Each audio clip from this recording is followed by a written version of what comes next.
Hello friends, வணக்கம் and welcome to Tamil பங்கு சந்தை. இன்னைக்கு மார்க்கெட் பார்த்தீங்கன்னா ரொம்பவே வாலட்டைலாக இருந்தது அண்ட் ட்ரேடர்ஸை லெஃப்ட் ரைட்டுன்னு வாங்கியிருக்கும்னு நினைக்கிறேன். அதாவது மார்னிங் என்னவோ ஓரளவு கேப் அப்பில் ஓப்பனாக இருந்தும் அங்கிருந்து இன்னும் நல்லாவே பாசிட்டிவ் ரைஸாக இருந்தது.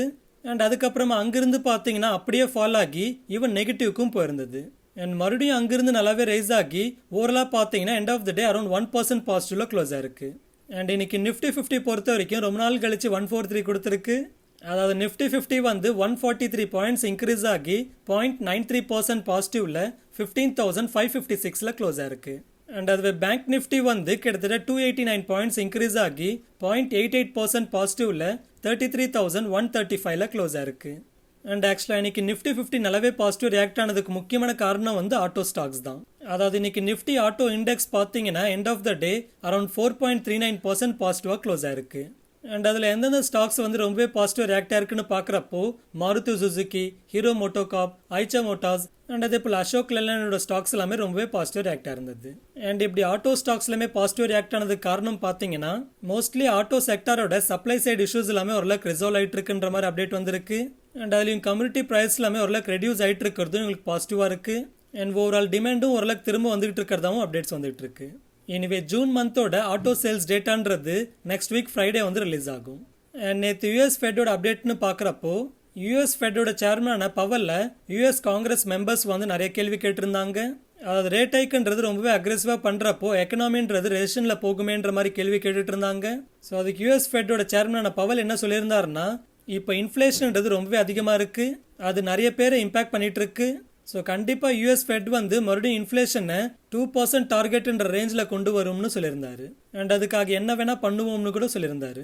ஆனால் அதே சமயத்தில் இன்ட்ரெஸ்ட் ரேட் ஹைக்குன்றது கேஸ் ப்ரைஸையோ இல்லை ஆயில் ப்ரைஸையோ இல்லை ஃபுட் ப்ரைஸையோ கம்மி பண்ண வைக்காதுன்ற மாதிரி கவர்மெண்ட்க்கு ஒரு ஹிண்ட்டும் கொடுத்துருந்தாரு. ஏன்னா இன்ஃப்ளேஷனை கண்ட்ரோல் பண்ணுறதுக்கு யூஎஸ் ஃபெட் மட்டும் இல்லை, கவர்மெண்ட்டும் அதுக்கு தகுந்த மாதிரி அவங்களோட ஆக்ஷன்ஸை எடுக்க வேண்டியதாக இருக்கும். அதாவது யூஎஸ் கவர்மெண்ட் பார்த்தீங்கன்னா ஒரு பக்கம் ரஷ்யா மேலே சாங்ஷன்ஸை போடுறதையும் தாண்டி ஈரான் மேலேயும் சாங்ஷன்ஸ் போட்டுக்கிட்டு overall crude oil market and community மார்க்கெட்டை டென்ஷன்லேயே வச்சு அதோட ப்ரைஸை இன்க்ரீஸ் பண்ணுறதுக்கு காரணமாக இருக்காங்க. ஸோ இப்படி யூஎஸ் கவர்மெண்ட் வந்து நெருப்பு அணைக்காமல் இருந்தால் கூட பரவாயில்ல, எரியிற நெருப்பில் இன்னும் எண்ணெயை ஊற்றுற மாதிரி பண்ணிட்டு இருந்தாங்க. அண்ட் ஒரு பக்கம் யூஎஸ் ஃபெட் என்னவோ இன்ஃப்ளேஷனை கண்ட்ரோல் பண்ண போகிறோம்னு ஒரு வாட்டி 25 பேசிஸ் பாயிண்ட்ஸ் அளவுக்கு இன்ட்ரெஸ்ட் ரேட் ஹைக் பண்ணாங்க. அண்ட் அதுக்கப்புறமா 50 பேசிஸ் பாயிண்ட்ஸ் இன்க்ரீஸ் பண்ணாங்க. அண்ட் அதுக்கப்புறமா இப்போ லேட்டஸ்ட்டாக 75 பேசிஸ் பாயிண்ட்ஸ் இன்க்ரீஸ் பண்ணியிருக்காங்க. ஆனால் இப்படி இன்ட்ரெஸ்ட் ரேட் ஹைக் பண்ணுறது எக்கனாமியில் இருக்கிற லிக்விடிட்டி வேணால் குறைக்கும், ஆனால் கேஸ் ப்ரைஸோ ஃபுட் ப்ரைஸோ குறைக்கலன்னா அது ஓவரால் இன்ஃப்ளேஷனாக குறைக்காமலே இருக்கும். அதாவது யூஎஸ் கவர்மெண்ட் புரிஞ்சுக்க வேண்டியது, எக்கனாமியில் லிக்விடிட்டி காரணமாக டிமாண்ட் அதிகமாக இருந்தாலும் இன்ஃப்ளேஷன் இன்க்ரீஸ் ஆகிருக்கும், ஆர் கம்யூனிட்டி மார்க்கெட்டில் சப்ளை இஷ்யூஸ் இருந்தாலும் அது இன்ஃப்ளேஷனை இன்க்ரீஸ் பண்ண வைக்கும். ஸோ இப்படி இன்ஃப்ளேஷன்ன்றது டிமாண்ட் சைடு இன்ஃப்ளேஷனும் இருக்குது, சப்ளை சைடு இன்ஃப்ளேஷனும் இருக்குது. ஆனால் இப்போ குளோபலாக இன்ஃப்ளேஷன் அதிகமாக இருக்கிறதுக்கு காரணம் வந்து பார்த்தீங்கன்னா முக்கியமாக வந்து சப்ளை சைடு இஷ்யூஸ் தான். ஸோ அப்போ அந்த சப்ளை சைடு இஷ்யூஸை வந்து ரிசால்வ் பண்ணாமல் டிமாண்ட் சைடு இஷ்யூஸையே நம்ம ரிசால்வ் பண்ணிட்டு இருந்தோம்னா, அதாவது இன்ட்ரெஸ்ட் ரேட்டை ஹைக் பண்ணி எக்கனாமியில் லிக்விடிட்டியை மட்டுமே டைட்டன் பண்ணிட்டு இருந்தோம்னா அது எக்கனாமிக்கு ரெசிஷனை தான் கொடுக்கும். ஆனால் இப்போ ஓரளவுக்கு யூஎஸ் கவர்மெண்ட் வந்து இதை புரிஞ்சுக்கிட்டாங்கன்னு நினைக்கிறேன். ஏன்னா யூஎஸ் கவர்மெண்ட் வந்து இந்த க்ரூட் ஆயில் அண்ட் கேஸ் ப்ரைஸை கம்மி பண்ணுறதுக்கு அந்தந்த கம்பெனிஸோட பேச்சுவார்த்தை பண்ணிட்டு இருக்கிறதா சொல்லப்படுது. அதாவது ப்ரொடக்ஷனை இன்க்ரீஸ் பண்ணுறதுக்கோ இல்லை கவர்மெண்ட்டோட டேக்ஸஸாவது கம்மி பண்ண வச்சு அதோட ப்ரைஸை கம்மி பண்ணுறதுக்கு பார்த்துட்டு இருக்கிறதாவும் சொல்லப்படுது. அண்ட் ஆக்சுவலாக இது எல்லாத்தையும் நம்ம இந்தியன் கவர்மெண்ட் வந்து முன்னாடியே பண்ணிட்டாங்க. அதாவது பெட்ரோல் அண்ட் டீசல் ப்ரைஸஸ்க்கு சென்ட்ரல் எக்ஸைஸ் டியூட்டியை கட் பண்ணி அதோட ப்ரைஸை ஓரளவுக்கு கம்மி பண்ண வச்சாங்க. அண்ட் அதே போல் நம்மளோட டொமஸ்டிக் சப்ளை அண்ட் ப்ரைஸ் ஸ்டெபிலிட்டியை மெயின்டைன் பண்ணுறதுக்கு சில கூட்ஸுக்கு வந்து எக்ஸ்போர்ட் டியூட்டியை இம்போஸ் பண்ணாங்க. அண்ட் சில கூட்ஸ்க்கு வந்து எக்ஸ்போர்ட் பேனியே பண்ணியிருந்தாங்க. அண்ட் இம்போர்ட் பண்ணுறதுக்கு இம்போர்ட் டியூட்டியை குறைச்சிருந்தாங்க. ஸோ இப்படி கவர்மெண்ட் சைடு என்னவோ சப்ளை சைடு இஷ்யூஸை ரிசால்வ் பண்ணுறதுக்கு பார்க்கணும். அண்ட் சென்ட்ரல் கவர்மெண்ட் வந்து டிமாண்ட் சைடு இன்ஃப்ளேஷனை கண்ட்ரோல் பண்ணுறதுக்கு மானிட்டரி டைட்னிங் பண்ணணும். ஸோ இப்படி ஓரளவுக்கு பேலன்ஸ்டாக பண்ணுறப்ப தான் அதை வந்து ஓரளவுக்கு சாஃப்ட் லேண்டிங்னு சொல்ல முடியும், இல்லைனா அது ரெசெஷனை தான் ட்ரிகர் பண்ணும். அண்ட் யூஎஸ் கவர்மெண்ட்க்கு இப்போ இந்த ஞானோதயம் ஏன் வந்திருக்குன்னு கேட்டிங்கன்னா, இன்னும் 3-4 மந்த்ஸில் அவங்களுக்கு எலெக்ஷன் இருக்குது. ஸோ ரெசெஷன் வந்ததுன்னா அது அவங்களுக்கு பேக் ஃபயர் ஆகும். ஓகே, எனிவே நேற்று யூஎஸ் ஃபெட்டோட சேர்மனான பவலோட ஸ்டேட்மெண்ட்ஸ்க்கு அப்புறமா யூஎஸ் மார்க்கெட்ஸ் எல்லாமே பார்த்தீங்கன்னா ரொம்பவே வாலட்டைலாக இருந்தது. அதாவது ஸ்டார்டிங்கில் பார்த்தீங்கன்னா ரொம்பவே பாசிட்டிவ் ரைஸாக இருந்தது. அண்ட் அதுக்கப்புறமா அப்படியே ஃபால் ஆகி ஆல்மோஸ்ட் நியூட்ரலில் க்ளோஸாக இருந்தது. அண்ட் இன்றைக்கும் மார்னிங்லேருந்தே பார்த்தீங்கன்னா யூஎஸ் ஃபியூச்சர்ஸ் எல்லாமே ஓரளவுக்கு நெகட்டிவ்ல இருந்தது. நம்மளோட மார்க்கெட் ரொம்பவே பாசிட்டிவாக ரேஸ் ஆனதுக்கு ஓவரால் ஆட்டோ ஸ்டாக்ஸ் எல்லாமே ரொம்பவே பாசிட்டிவாக ரேஸ் ஆனது ஒரு காரணமாக இருந்தாலும் எஃப்ஐஎஸ்லாம் பார்த்தீங்கன்னா நம்ம மார்க்கெட்டில் ரொம்பவே ஷார்ட் பண்ணியிருந்தாங்க. ஸோ இப்போ எக்ஸ்பைரி நெருங்கிட்டு இருந்ததுனால அந்த ஷார்ட் போர்ஷன்ஸ் எல்லாமே ஓரளவு கவர் பண்ணிட்டு இருக்காங்கன்னு புரிஞ்சுக்கலாம். ஓகே, அடுத்து நியூஸ் அப்டேட்ஸ்னு பார்க்குறப்போ ஃபஸ்ட்டு பஜாஜ் ஆட்டோட அப்டேட்டை பார்க்கலாம். பஜாஜ் ஆட்டோ கம்பெனி வந்து அவங்களோட ஷேர் பைபேக் ப்ரப்போசலில் ஜூன் 27 கன்சிடர் பண்ண போகிறதா சொல்லியிருக்காங்க. அதை லாஸ்ட் டைம் பார்த்தீங்கன்னா ஜூன் 14 அன்னைக்கு கன்சிடர் பண்ண போகிறதா சொல்லியிருந்தாங்க. ஆனால் அன்னைக்கு பைபேக் ரிலேட்டாக ஃபர்தர் டிஸ்கஷன் பண்ண வேண்டியதாக இருக்குன்னு அன்னைக்கு அந்த பைபேக் ப்ரப்போசலை தள்ளி போட போகிறதா சொல்லியிருந்தாங்க. அண்ட் அன்னைக்கு அந்த அப்டேட்னால பஜாஜ் ஆட்டோட ஷேர் ப்ரைஸ் பார்த்தீங்கன்னா அரௌண்ட் 5% மேலே நெகட்டிவாக க்ளோஸாக இருந்தது. ஸோ இப்போ மறுபடியும் அந்த ப்ரப்போசலில் ஜூன் 27 அன்னைக்கு கன்சிடர் பண்ண போகிறோன்னு சொல்லியிருக்காங்க. ஸோ இந்த அப்டேட்னால இன்னைக்கு பஜாஜ் ஆட்டோட ஷேர் ப்ரைஸ் எப்படி ரியாக்ட் ஆயிருக்குன்னு பார்க்குறப்போ இன்னைக்கு ஓவராலாக எண்ட் ஆஃப் த டே பார்த்தீங்கன்னா அரௌண்ட் 4.1% பாசிட்டிவாக க்ளோஸ் ஆயிருக்கு. ஓகே, அடுத்து இன்னைக்கு ஐடி கம்பெனியான எக்ஸென்ச்சர் வந்து அவங்களோட குவார்டர்லி ரிசல்ட்ஸ் அனௌன்ஸ் பண்ண போகிறாங்க. பொதுவாக இந்த கம்பெனியோட குவார்டர்லி ரிசல்ட்ஸ் எப்படி இருக்குது அண்ட் அவங்களோட கைடன்ஸ் எப்படி கொடுக்குறாங்கன்றதை பொறுத்து நம்ம இந்தியன் ஐடி கம்பெனிஸோட அவுட்லுக்கும் நம்ம புரிஞ்சுக்கலாம். எனிவே இன்னைக்கு நம்மளோட ஐடி ஸ்டாக்ஸ் எல்லாமே பார்த்தீங்கன்னா பாசிட்டிவாகவே ரியாக்ட் ஆயிருந்தது. ஓகே, அடுத்து ஐஆர்பி இன்ஃப்ராஸ்ட்ரக்சரோட அப்டேட்டை பார்க்கலாம். இன்னைக்கு ஐஆர்பி இன்ஃப்ராஸ்ட்ரக்சர் கம்பெனி வந்து NHAI கிட்ட இருந்து 308 crores ரிசீவ் பண்ணியிருக்கிறதா அப்டேட் பண்ணியிருக்காங்க. அதாவது முன்னாடி ஐஆர்பி இன்ஃப்ராஸ்ட்ரக்சர் கம்பெனியோட சப்சிடரி கம்பெனி வந்து NHAI அதாவது national highway authority of India கிட்ட ஒரு ப்ராஜெக்ட் பண்ணிட்டு இருந்தாங்க. அண்ட் அந்த ப்ராஜெக்ட் வந்து ஐஆர்பி இன்ஃப்ராக்கு சம்மந்தம் இல்லாத ரீசன்ஸ்னால டிலே இருந்தது. ஸோ அதனால அந்த டிலே ஆன 518 டேஸுக்கு ஐஆர்பி இன்ஃப்ராக்கு 419 crores கொடுக்கணும்னு கேட்டிருந்தாங்க. ஆனால் அந்த ஆர்பிட்ரேஷன் அவார்டை NHAI வந்து டெல்லி ஹைகோர்ட்டுக்கு கொண்டு போயிருந்தாங்க. ஆனால் டெல்லி ஹைகோர்ட் வந்து அந்த ஆர்பிட்ரேஷன் அவார்டான 419 crores 75% ஐஆர்பி இன்ஃப்ராக்கு டிரான்ஸ்ஃபர் பண்ண சொல்லியிருந்தாங்க. ஸோ அதனால NHAI வந்து 308 crores ஐஆர்பி இன்ஃப்ராக்கு டிரான்ஸ்ஃபர் பண்ணியிருக்காங்க. ஸோ இந்த அப்டேட்க்கு அப்புறமா இன்னைக்கு ஐஆர்பி இன்ஃப்ராவோட ஷேர் ப்ரைஸ் எப்படி ரியாக்ட் ஆயிருக்குன்னு பார்க்குறப்போ இன்னைக்கு ஓவராலாக பார்த்தீங்கன்னா end of the day around 7.12% பாசிட்டிவாக க்ளோஸ் ஆயிருக்கு. ஓகே, அடுத்து ஸ்பந்தனா ஸ்பூரிட்டி ஃபினான்ஷியல்ஸோட அப்டேட்டை பார்க்கலாம். ஸ்பந்தனா ஸ்பூரிட்டி ஃபினான்ஷியல்ஸ்ன்ற கம்பெனி பார்த்தீங்கன்னா அவங்களோட ப்ரமோட்டர் அண்ட் முன்னாள் எம்டியா இருந்த பத்மஜா கங்கி ரெட்டியோட இருந்த எல்லா டிஃபரன்சஸையும் ரிசால்வ் பண்ணியிருக்கிறதா அப்டேட் பண்ணியிருக்காங்க. அதை ஹிஸ்டாரிக்கலாக இருக்கிற எல்லா இஷ்யூஸுமே ரிசால்வ் ஆகுற மாதிரி இப்போ செட்டில்மெண்ட் அக்ரிமெண்ட்டை போட்டிருக்கிறதா சொல்லியிருக்காங்க. ஸோ இந்த அப்டேட்க்கு அப்புறமா ஸ்பந்தனா ஸ்பூரிட்டி ஃபினான்ஷியல்ஸோட ஷேர் ப்ரைஸ் எப்படி ரியாக்ட் ஆயிருக்குன்னு பார்க்குறப்போ இன்னைக்கு ஓவராலாக பார்த்தீங்கன்னா end of the day almost 19.7% பாசிட்டிவாக க்ளோஸ் ஆயிருக்கு. அண்ட் ஃப்ரெண்ட்ஸ், நம்மளோட கண்டென்ட் பிடிச்சிருந்தா கண்டிப்பாக இந்த வீடியோக்கு லைக் பண்ணிட்டு கண்டினியூ பண்ணுங்க. ஓகே, அடுத்து நம்மளோட பொசிஷனோட அப்டேட்டை பார்க்கலாம். இன்னைக்கு என்னோட பொசிஷனோட ஓவரால் MTM லாஸ் பார்த்தீங்கன்னா அரௌண்ட் 4.34 lakhs இருக்குது. அண்ட் ஆக்சுவலாக இன்னைக்கு TCSோட பொசிஷன்லேருந்து நான் எக்ஸிட்டாக இருக்கேன். அதாவது அரௌண்ட் 10,000 ப்ராஃபிட் புக் பண்ணி எக்ஸிட்டாக இருக்கேன். அண்ட் நிஃப்டி ஜூன் எக்ஸ்பைரியோட 15,600 புட் ஆப்ஷனை வாங்கியிருந்தேன். அண்ட் அதுக்கப்புறமா மார்க்கெட் ரொம்பவே ஃபால் ஆனதுக்கப்புறமா அரௌண்ட் 4,000 ப்ராஃபிட்டில் புக் பண்ணியிருக்கேன்.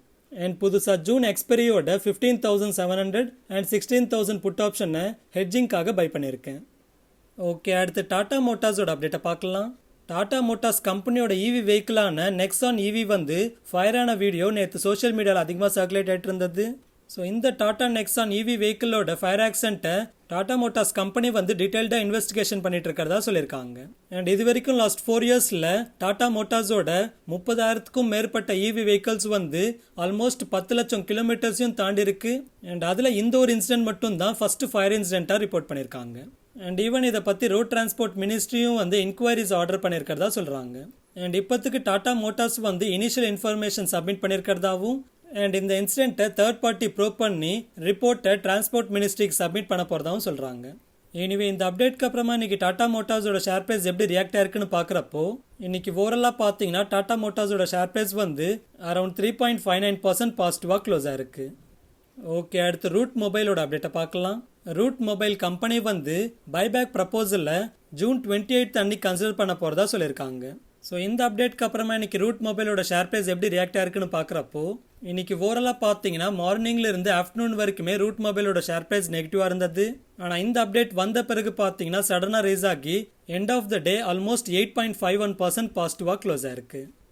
ஓகே, அடுத்து இந்த மாதம் எக்ஸ்பைரி ஆகிற நிஃப்டியோட ஆப்ஷன் செயின் பார்க்குறப்போ கால் ஆப்ஷன் சைடில் அதிகமான ஓப்பன் இன்ட்ரெஸ்ட் வந்து 16,000 ஸ்ட்ரைக் ப்ரைஸ் லெவல்டாக இருக்குது.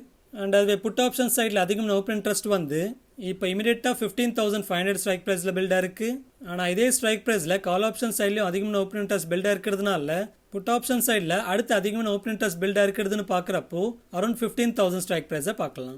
ஸோ இதோட டேட்டா படி பார்க்குறப்போ இந்த மாதம் நிஃப்டியோட எக்ஸ்பைரி ரேஞ்சுன்றது அரௌண்ட் 15,000 16,000 இருக்கும்னு எதிர்பார்க்கலாம். ஃபைனலாக ஃப்ரெண்ட்ஸ், ஒரு சின்ன ரெக்வஸ்ட், நம்மளோட ஒர்க் அண்ட் எஃபர்ட்ஸ் உங்களுக்கு பிடிச்சிருந்து நம்மளை சப்போர்ட் பண்ணணும்னு நினச்சிங்கன்னா நீங்கள் ஃப்ரீயாகவே சப்போர்ட் பண்ணலாம். ஸோ அதுக்காக நீங்கள் பண்ண வேண்டியது, நம்ம வீடியோட டிஸ்கிரிப்ஷனில் இருக்கிற நம்ம சேனலோட லிங்க் ட்ரீயோட யூஆர்எல்லை கிளிக் பண்ணிங்கன்னா ஃபர்ஸ்ட் ட்ரேடிங் ஆர் டிமேட் அக்கௌண்ட்டை கிரியேட் பண்ணுறதுக்கான லிங்க்ஸ் இருக்கும். ஸோ நீங்களோ இல்லை உங்களுக்கு தெரிஞ்சவங்களோ புதுசாக trading R demat account create பண்ணுறப்போ இந்த லிங்க்ஸை யூஸ் பண்ணி கிரியேட் பண்ணிக்கோங்க. ஆக்சுவலாக நீங்கள் டேரெக்டாக வெப்சைட்லேருந்து கிரியேட் பண்ணுறதுக்கும் நம்மளோட ரெஃபரல் லிங்கை யூஸ் பண்ணி கிரியேட் பண்ணுறதுக்கும் எந்த ஒரு எக்ஸ்ட்ரா சார்ஜஸும் இல்லை. ஸோ டேரெக்டாக வெப்சைட்லேருந்து உங்களோட அக்கௌண்ட்டை கிரியேட் பண்ணுறதை விட நம்மளோட இந்த ரெஃபரல் லிங்க்ஸை யூஸ் பண்ணி உங்களோட அக்கௌண்ட் கிரியேட் பண்ணுறப்போ நீங்கள் நம்ம சேனலுக்கு பண்ணக்கூடிய உங்களால் முடிஞ்ச சப்போர்ட்டாக இருக்கும். அண்ட் அதே போல் நீங்கள் லைஃப் இன்சூரன்ஸில் அப்ளை பண்ணணும்னு நினச்சாலோ இல்லை இன்சூரன்ஸ் கம்பெனிஸ் ப்ரொவைட் பண்ணுற guaranteed investment plans or health insurance or vehicle இன்சூரன்ஸ்னு இதில் எதில் அப்ளை பண்ணணும்னு நினைக்கிறீங்களோ அதை கிளிக் பண்ணி கூகுள் ஃபார்மை ஃபில் பண்ணுங்க. ஸோ இந்த கூகுள் ஃபார்ம் ஃபில் பண்ண பிறகு உங்களுக்கு ஃபர்ஸ்ட்டு அந்த ப்ராடக்டோட ஃப்ரீ டீடைல்டு எக்ஸ்பிளனேஷன்ஸ் கொடுப்போம். அடுத்து அதில் ஹேசல் ஃப்ரீயாக அப்ளை பண்ணுறதுக்கு ஹெல்ப் பண்ணுவோம். அண்ட் அப்ளை பண்ண பிறகும் லைஃப் லாங் உங்களுக்கான பர்சனல் சப்போர்ட் ஃப்ரீயாகவே கொடுப்போம். அடுத்து ஃப்ரீ ஃபினான்ஷியல் பிளானிங் கன்சல்டன்சி வேணும்னா இந்த லிங்கை கிளிக் பண்ணி கூகுள் ஃபார்மை ஃபில் பண்ணுங்க. அடுத்து ஸ்டாக் மார்க்கெட்டுக்கு லிங்க் ஆகாத அண்ட் அதோட வாலட்டிலிட்டி இல்லாத இன்வெஸ்ட்மெண்ட்ஸ் ஆன பாண்ட்ஸ், டெபஞ்சர்ஸ், இன்வாய்ஸ் டிஸ்கவுண்டிங்னு ஃபிக்ஸ்டு ரிட்டர்ன் கொடுக்குற இன்வெஸ்ட்மெண்ட்ஸ் பண்றதுக்கான ட்ரேட் கிரெட் ஆர் வின்ட்வெல்த்தோட அக்கௌண்ட்டை கிரியேட் பண்றதுக்கு இந்த லிங்கை யூஸ் பண்ணி கிரியேட் பண்ணிக்கோங்க. அண்ட் அதே போல கிரிப்டோ கரன்சியில் ட்ரேட் பண்றதுக்கான வேசரெக்ஸ் அக்கௌண்ட் அண்ட் டாக்ஸ் ஃபைலிங் பண்றதுக்கான குவிக்கோ அக்கௌண்ட்டை கிரியேட் பண்றதுக்கும் இந்த லிங்க்ஸை யூஸ் பண்ணி கிரியேட் பண்ணிக்கோங்க. அண்ட் ஃபைனலாக நம்மளோட சோஷியல் மீடியாஸில் கனெக்ட் ஆகணும்னா, அதாவது Telegram channel, Instagram, YouTube, Twitter and ஃபேஸ்புக்கில் கனெக்ட் ஆகணும்னா இங்கே இருக்கிற அதோட லிங்க்ஸை யூஸ் பண்ணி கனெக்ட் பண்ணிக்கோங்க. முக்கியமாக நம்மளோட டெலிகிராம் சேனலில் கனெக்ட் பண்ணிக்கிட்டீங்கன்னா மார்க்கெட் டைமிங்கில் வர அப்டேட்ஸ் எல்லாமே உங்களுக்கு வந்து சேரும். அண்ட் ஈவன் ஒரு ஸ்டாக்கை பற்றி அதோட பாஸ் டேட்டா எல்லாமே தெரிஞ்சுக்கணும்னாலும் நம்மளோட டெலிகிராம் சேனல்ன்றது உங்களுக்கு ரொம்பவே யூஸ்ஃபுல்லாக இருக்கும். ஃபார் எக்ஸாம்பிள், நீங்கள் இந்தியா புல்ஸ் ஹவுசிங் ஃபினான்ஸை பற்றி ப்ரீவியஸாக என்னென்ன அப்டேட்ஸ் வந்திருக்குன்னு தெரிஞ்சுக்கணும்னா நம்மளோட டெலிகிராம் சேனலுக்குள்ள போய் பார்த்தீங்கன்னா சர்ச் பட்டன் இருக்கும். ஸோ அந்த சர்ச் பட்டனை கிளிக் பண்ணி இந்தியா புல்ஸ்ன்னு சர்ச் பண்ணுங்க. ஸோ அப்படி சர்ச் பண்ணதுமே இந்தியா புல்ஸ் ரிலேட்டடா என்னென்ன ப்ரீவியஸாக அப்டேட் வந்திருக்குன்ற டேட்டா எல்லாமே இங்கே லிஸ்ட் ஆகிடும். அண்ட் ஃபைனலாக இந்த வீடியோ பிடிச்சிருந்தா லைக் பண்ணுங்க, சேனல் பிடிச்சிருந்தா சப்ஸ்கிரைப் பண்ணுங்க, உங்களுக்கு ஏதாவது கேள்வி இருந்தால் கமெண்ட் பண்ணுங்க.